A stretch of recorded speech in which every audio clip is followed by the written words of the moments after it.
The Judgment Day from the History of Redemption by Jonathan Edwards. Number 1.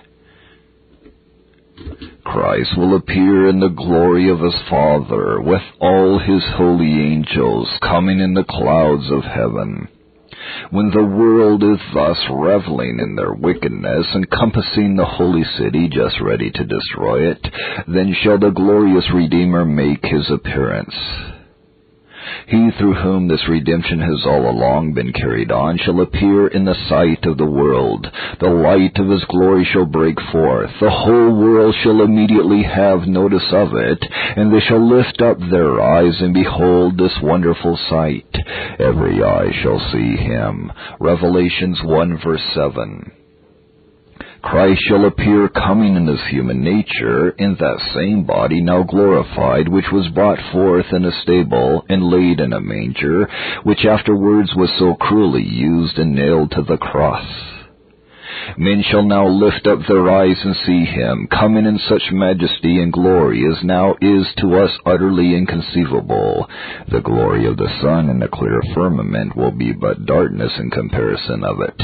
And all the glorious angels and archangels shall attend him, thousands ministering to him, and 10,000 times 10,000 round about him. How different a person will he then appear from what he did at his first coming, when he was as a root out of a dry ground, a poor, despised, afflicted man.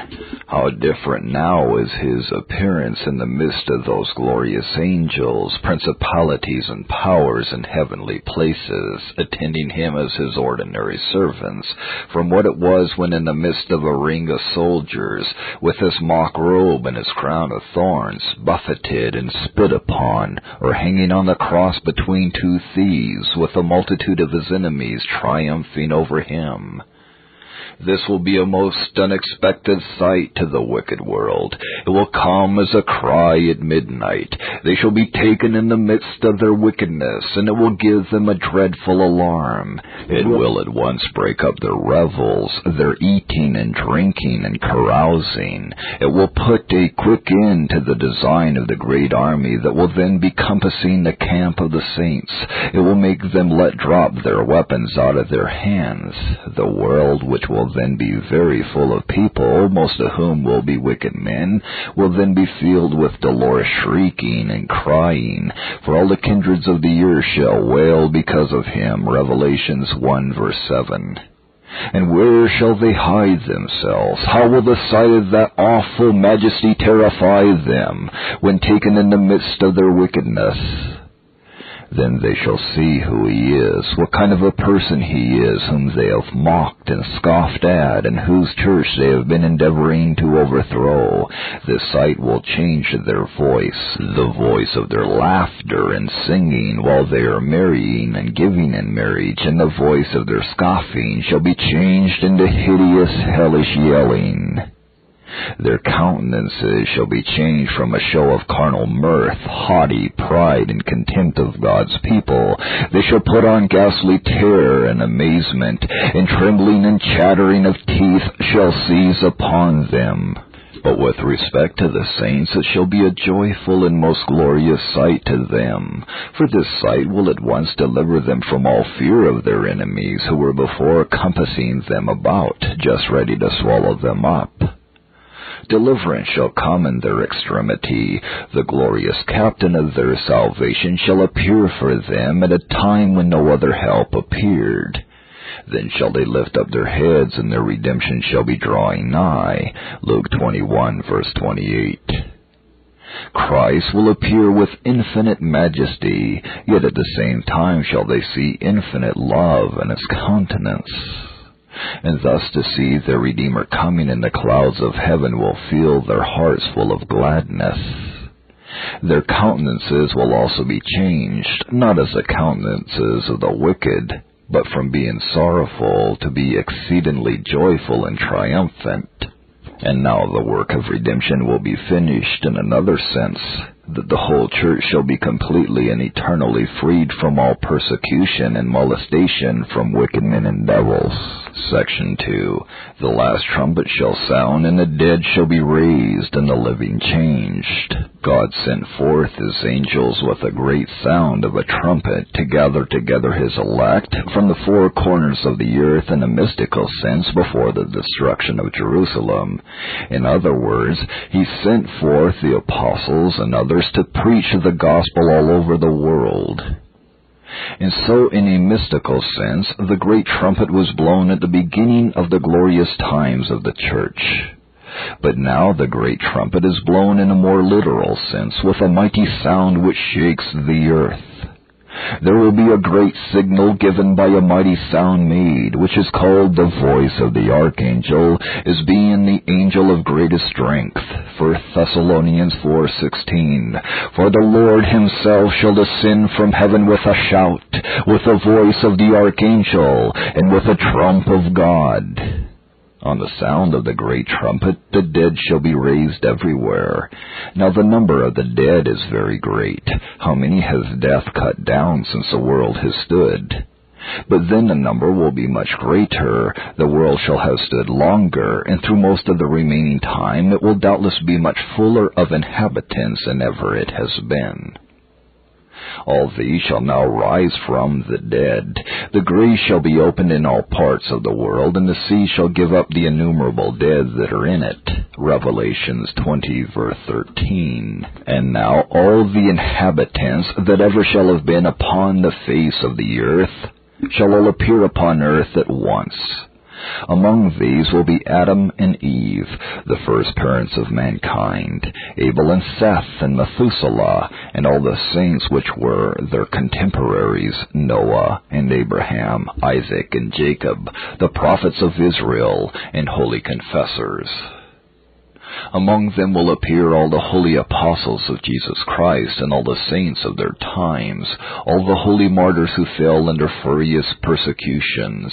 There will be found all who belong to the church in its wilderness state during the dark times of Antichrist, and all who have suffered under his persecuting cruelty, with all the saints of past and the present time, and that shall be to the end of the world. Now also all the enemies of the church in all the ages shall appear again, all the wicked heathens and Jews and Mahometans and papists, sinners of all sorts, demure hypocrites, profane sensualists, heretics, deists, and all cruel persecutors, and all who shall have died in sin shall come together. And at the same time that the dead are raised, the living shall be changed. The bodies of the wicked who shall then be living shall be so changed as to fit them for eternal torment, and the bodies of all the living saints shall be changed to be like unto Christ's glorious body. 1 Corinthians 15:51-53. The bodies of the saints shall be so changed as to render them forever incapable of pain or affliction or uneasiness, and all that dullness and heaviness and all that deformity which their bodies had before shall be put off, and they shall put on strength and beauty, activity and uncorruptible, unfading glory. And in such glory shall the bodies of all the risen saints appear. And now the work of redemption shall be finished in another respect, that all the elect shall now be actually redeemed, both in soul and body. Before this, the work of redemption as to its actual success was but incomplete, for only the souls of the redeemed were actually saved and glorified, excepting in some few instances. But now all the bodies of the saints shall be saved and glorified together. All the elect shall be glorified in the whole man, the soul and body in union. Section 3.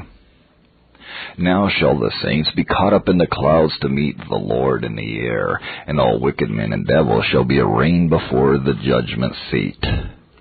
When the dead saints are raised, then the whole church, consisting of all the elect through all ages, will stand together on the earth, at least all excepting those few whose bodies were glorified before, and then they shall all mount up as with wings to meet Christ. It seems that Christ, when he comes to judgment, will not come quite to the ground, but his throne will be fixed in the airy region, whence he may be seen by all that vast multitude that shall be gathered before him. The saints, therefore, shall ascend up to their Savior. Thus the Apostle tells us that when the dead in Christ are raised and the living changed, then those who are alive and remain shall be caught up together with them to meet the Lord in the air, and so shall we be ever with the Lord. 1 Thessalonians 4:16 and 17. What a wonderful sight will that be, when all the many millions of saints are thus mounting up. Then shall the work of redemption be finished in another respect. Then shall the whole church be perfectly and forever delivered from this present evil world, shall take their everlasting leave of this earth, where they have been strangers, and which has been for the most part a scene of trouble and sorrow, where the devil has reigned as God, and has greatly molested them, and which has been such a scene of wickedness and abomination, where Christ their Lord has been cruelly used, and where they have been so hated, reproached, and persecuted. They shall leave it and shall never set foot on it again. And there shall be an everlasting separation made between them and wicked men. Before they were mixed together, and it was impossible in many instances to determine their characters. But now all shall become visible. Both saints and sinners shall appear in their true characters and forms. Then shall all the church be seen ascending to the right hand of Christ. What a mighty cloud of them will there be! And then also the work of redemption will be finished in another respect, that then the church shall all be gathered together. They all belonged to one society before, but yet were greatly separated with respect to the place of their habitation. Some were in heaven and some on earth, and those who were on earth were separated, many of them, by wide oceans and vast continents. But now they shall all be gathered together, never to separate any more. And not only shall all the members of the church now be gathered together, but all shall be gathered unto their head into his immediate glorious presence, never to be separated from him any more. At the same time all wicked men and devils shall be brought before the judgment seat of Christ. These shall be gathered to the left hand of Christ, and, as it seems, will still remain upon the earth, and shall not be caught up into the air as the saints shall be.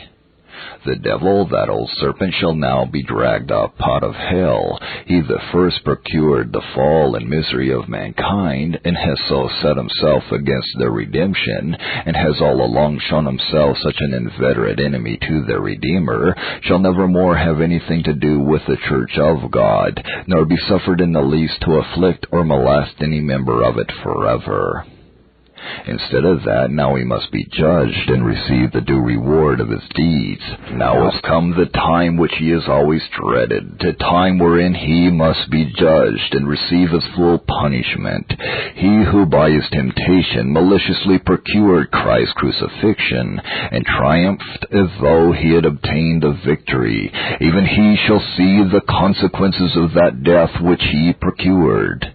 Now he must stand before that same Jesus to be judged, condemned, and eternally destroyed by him. His Satan, the prince of hell, trembles at the thought of it thousands of years beforehand. How much more will he tremble, proud and stubborn as he is, when he comes to stand at Christ's bar? Then shall he also stand at the bar of the saints, whom he has so hated, afflicted, and molested. For the saints shall judge him with Christ. 1 Corinthians 6:3. Know ye not that ye shall judge angels? Now shall he be, as it were, subdued under the church's feet, agreeable to Romans 16:20.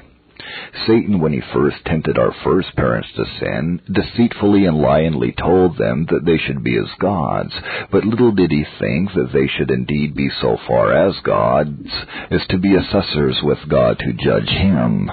Much less did he think that one of that nature which he then tempted, one of the posterity of those very persons whom he tempted, should actually be united to God, that as God he should judge the world, and that he himself must stand trembling and astonished before his judgment seat.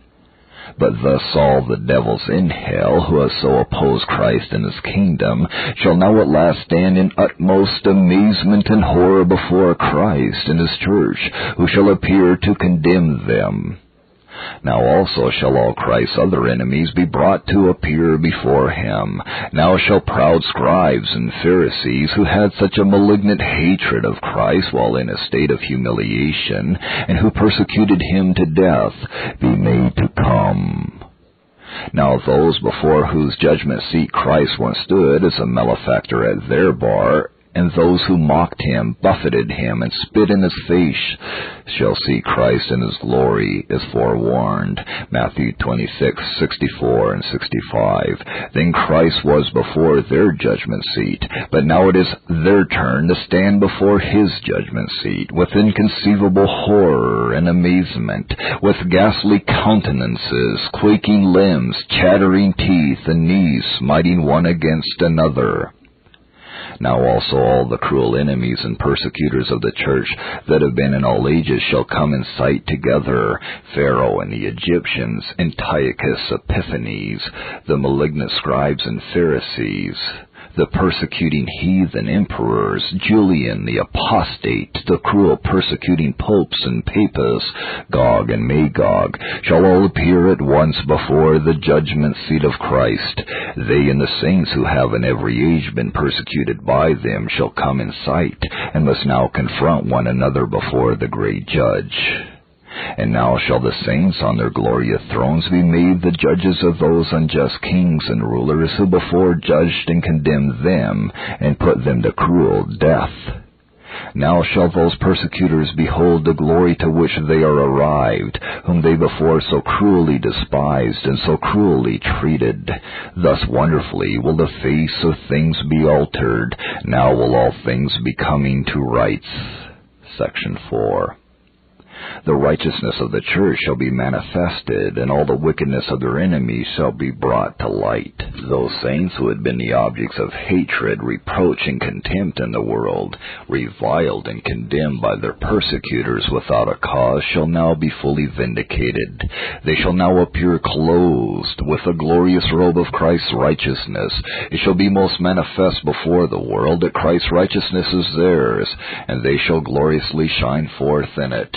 Then shall their inherent holiness be made manifest, and all good works be brought to light. The good things which they did in secret shall now be manifested openly. Those holy ones of God, who had been treated as the filth and offscouring of the earth, as if not fit to live, as worse than beasts or devils, shall now appear to have been the excellent of the earth. Now God will bring forth their righteousness as a light, and their judgment as a noonday. And now it shall appear who indeed were those wicked persons that were not fit to live, when all the wickedness of the enemies of Christ and his church, their pride, their malice, their cruelty, their hatred of true religion, shall be set forth in all its horrid acts and in its proper colors. And now the righteous may be heard before this great judge, who cannot be heard before those unjust judges.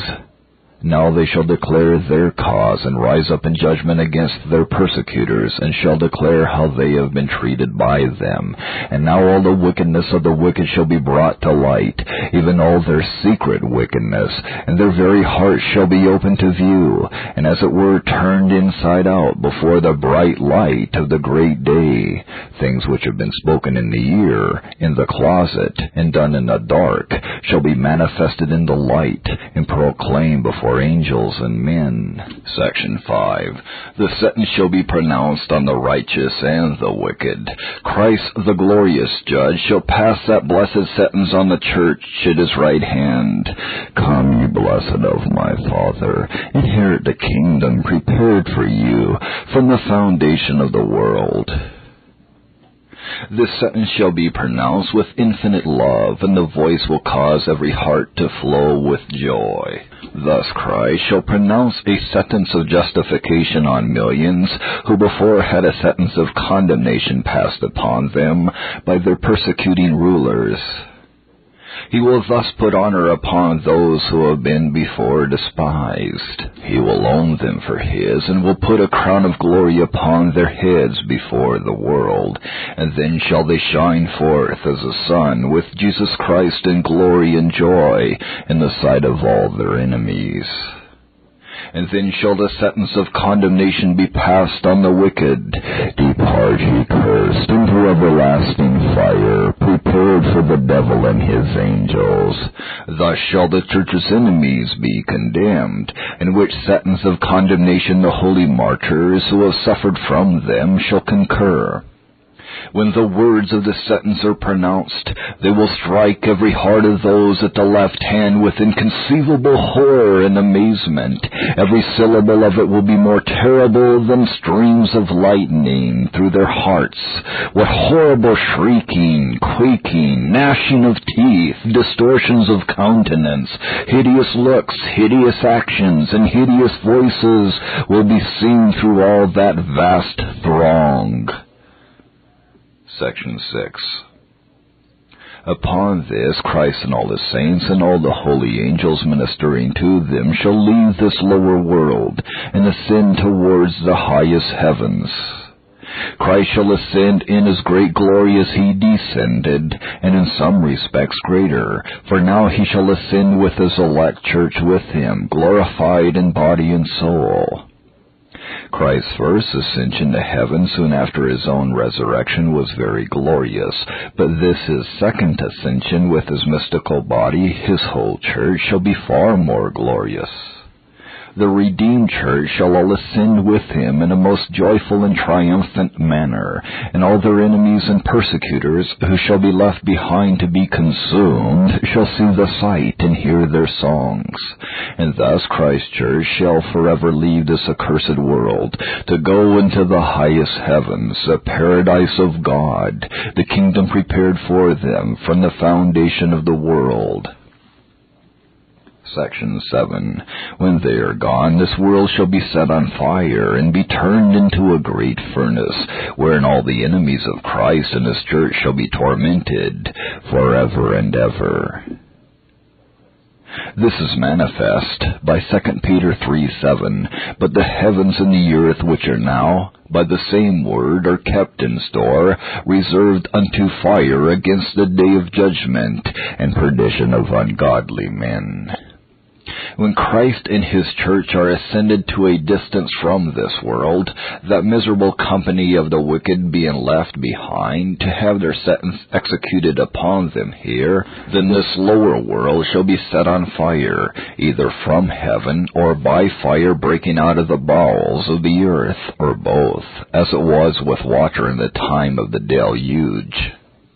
However, this lower world shall be set all on fire. How will it strike the wicked with horror when the fire begins to lay hold upon them, and they find no way to escape from it? What shrieking and crying will there be among those many millions when they begin to enter into this great furnace, when the whole world shall be a furnace of the fiercest and most raging heat, insomuch that the Apostle Peter says, 2 Peter 3:10 and 12, that the heavens shall pass away with a great noise, and the elements shall melt with fervent heat, and the earth also, and the works that are therein shall be burnt up, and the heavens being on fire shall be dissolved, and the elements shall melt with fervent heat. And so fierce shall be its heat that it shall burn the earth into its very center, which seems to be what is meant, Deuteronomy 32, verse 22, for a fire is kindled in mine anger, and shall burn unto the lowest hell, and shall consume the earth with her increase, and set on fire the foundations of the mountains. And here shall all the persecutors of the church of God burn in everlasting fire, who had before burnt the saints at the stake, and shall suffer torments far beyond all that their utmost wit and malice can inflict on the saints.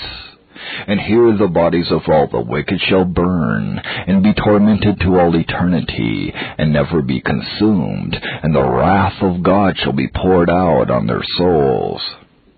Though the souls of the wicked in hell do now suffer dreadful punishment, yet their punishment will be so increased at the day of judgment that what they suffered before is, in comparison of it, as an imprisonment to the execution which follows it. And now the devil, that old serpent, shall receive his full punishment, now that for fear of which he before trembled shall fully come upon him.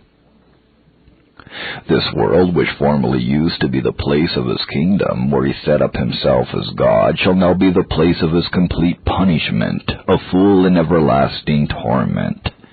And in this, one design of the work of redemption, putting Christ's enemies under his feet, shall be perfectly accomplished. His enemies shall now be made his footstool in the fullest degree. Now shall be the most perfect fulfillment of Genesis 3:15. It shall bruise thy head. Section 8.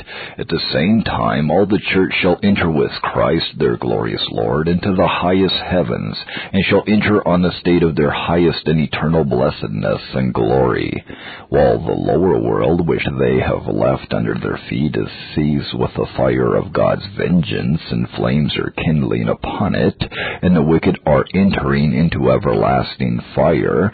The whole church shall enter with their glorious head, and all the holy angels attending, in a joyful manner, into the eternal paradise of God, the palace of the great Jehovah, their heavenly Father. The gate shall open wide for them to enter, and there Christ will bring them into his chambers in the highest sense. Here Christ will bring them and present them in glory to his Father, saying, Here am I, and the children which thou hast given me. As much as to say, Here am I with every one of those whom thou gavest me from eternity, to take the care of, that they might be redeemed and glorified, and to redeem whom I have done and suffered so much, and to make way for whose redemption I have for so many ages been accomplishing such great changes.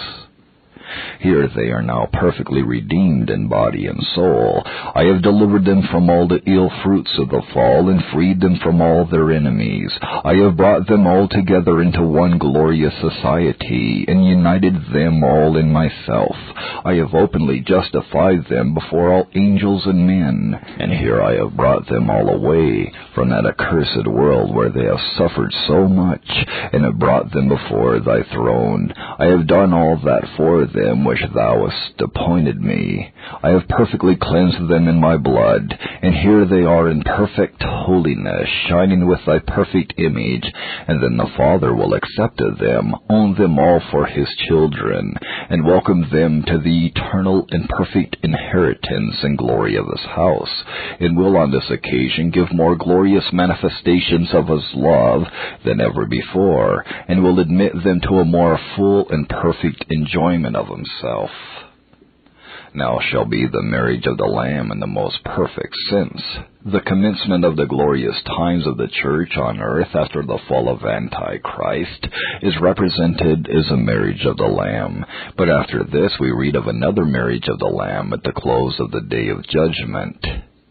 After the beloved disciple had given an account of the day of judgment, Revelations 20 and 21, he gives an account that he saw the holy city, the new Jerusalem, prepared as a bride adorned for her husband.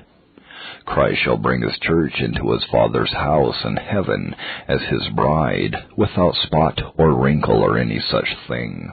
The bridegroom and the bride shall then enter into heaven, both having on their wedding robes, attended with all the glorious angels. And there they enter on the feast and joys of their marriage before the Father.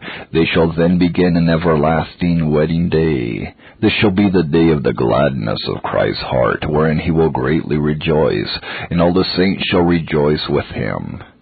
Christ shall rejoice over his bride, and the bride shall rejoice in her husband, in the state of her consummate and everlasting blessedness, of which we have a particular description in the 21st and 22nd chapters of Revelation.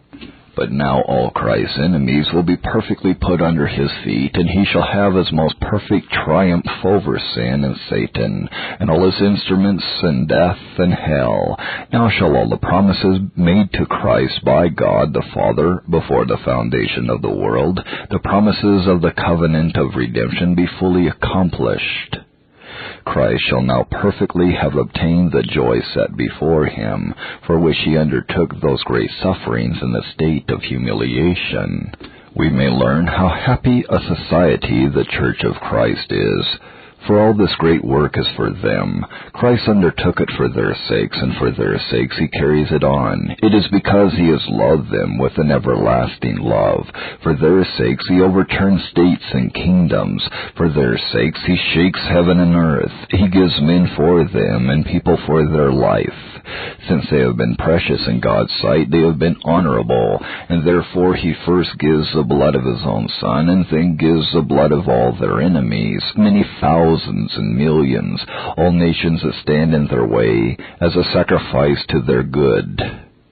For their sakes he made the world, and for their sakes he will destroy it. For their sakes he built heaven, and for their sakes he makes his angels ministering spirits. Therefore the apostle says, 1 Corinthians 3:21 and so on, all things are yours, whether Paul or Apollos or Cephas or the world or life or death or things present or things to come, all are yours. How blessed is this people who are redeemed from among men, and are the first fruits unto God and to the Lamb, who have God in all ages for their protection and help. Deuteronomy 33:29. Happy art thou, O Israel, who is like unto thee, O people saved by the Lord, the shield of thy help, and who is the sword of thy excellency, and thine enemies shall be found liars unto thee, and thou shalt tread upon their high places. Let who will prevail now. Let the enemies of the church exalt themselves as much as they will. These are the people that shall finally prevail. The last kingdom shall finally be theirs. The kingdom shall finally be given into their hands, and shall not be left to other people. We have seen to what a blessed issue things shall finally be brought, and what glory they shall arrive at, and remain in possession of forever and ever. After all the kingdoms of the world are come to an end, and the earth is removed, and mountains are carried into the depth of the sea, or where the sea was, and this lower earth shall all be dissolved. O happy people and blessed society! Well may they spend an eternity in praises and alleluias to him who has loved them and will love them to eternity. Lastly, hence all wicked men, all that are in a Christless condition, may see their exceeding misery. You that are such, whoever you are, shall have no part or lot in this matter. You are never the better for any of these things. Yea, your guilt is but so much the greater, and the misery you are exposed to so much the more dreadful. You are some of those against whom God, in the progress of the work, exercises so much manifest wrath. Some of those enemies who are liable to be made Christ's footstool, to be ruled with a rod of iron, and to be dashed in pieces. You are some of the seed of the serpent, to bruise the head of which is one great design of all this work.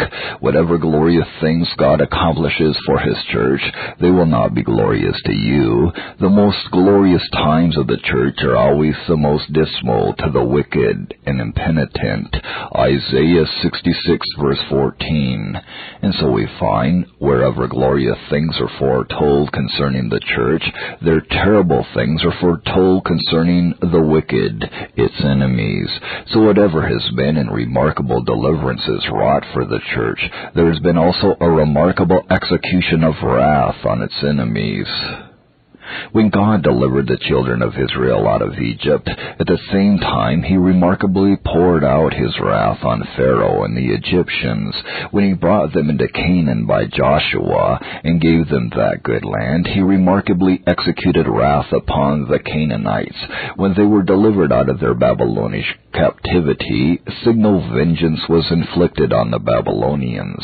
When the Gentiles were called and the elect of God were saved by the preaching of the apostles, apostles, Jerusalem and the persecuting Jews were destroyed in the most awful manner.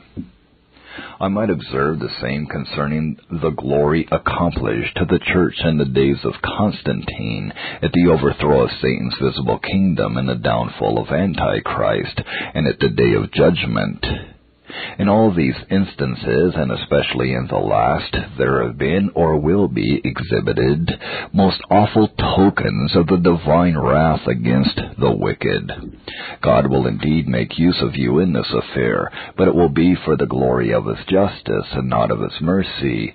The enemies of God are reserved for the triumph of Christ's glorious power in overcoming and punishing them. You are some of those who shall be consumed with this accursed world after the day of judgment, when Christ and His church shall triumphantly and gloriously ascend to heaven. Therefore let all who are in a Christless condition seriously consider these things, and be not like the foolish people of the old world, who would not take warning when Noah told them that the Lord was about to bring a flood of waters upon the earth. Or like the people of Sodom, who would not regard when Lot told them that God would destroy that city, who would not flee from the wrath to come, and so were consumed in that terrible destruction. And now I would say, to conclude my whole discourse on the subjects, these sayings are faithful and true, and blessed is he that keepeth these sayings. Behold, Christ cometh quickly, and his reward is with him, to render to every man according as his work shall be. And he that is unjust shall be unjust still. And he that is filthy shall be filthy still, and he that is holy shall be holy still. Blessed are they that do his commandments, that they may have right to the tree of life, and may enter in through the gates into the city. For without are dogs, and sorcerers, and whoremongers, and murderers, and idolaters, and whosoever loveth and maketh a lie. He that testifieth these things saith, Surely I come quickly. Amen. Even so, come, Lord Jesus.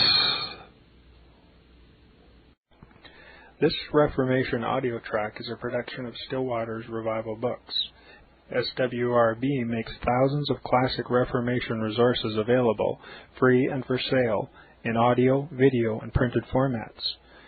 Our many free resources, as well as our complete mail-order catalog, containing thousands of classic and contemporary Puritan and Reformed books, tapes, and videos at great discounts, is on the web at www.swrb.com. We can also be reached by email at swrb@swrb.com, by phone at 780-450-3730, by fax at 780-468-1096, or by mail at 4710-37A Avenue, Edmonton, that's Edmonton, Alberta, abbreviated capital A, capital B, Canada, T6L3T5. You may also request a free printed catalog.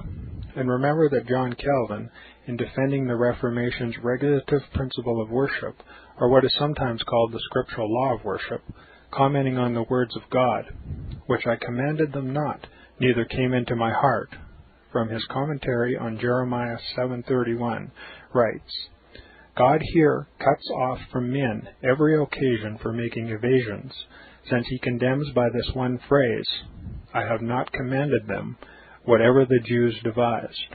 There is then no other argument needed to condemn superstitions than that they are not commanded by God. For when men allow themselves to worship God according to their own fancies, and attend not to his commands, they pervert true religion. And if this principle was adopted by the Papists, all those fictitious modes of worship in which they absurdly exercise themselves would fall to the ground. It is indeed a horrible thing for the Papists to seek to discharge their duties towards God by performing their own superstitions. There is an immense number of them, as it is well known, and as it manifestly appears. Were they to admit this principle, that we cannot rightly worship God except by obeying his word, they would be delivered from their deep abyss of error. The prophet's words, then, are very important when he says that God had commanded no such thing, and that it never came to his mind, as though he had said that men assume too much wisdom when they devise what he never required, nay, what he never knew.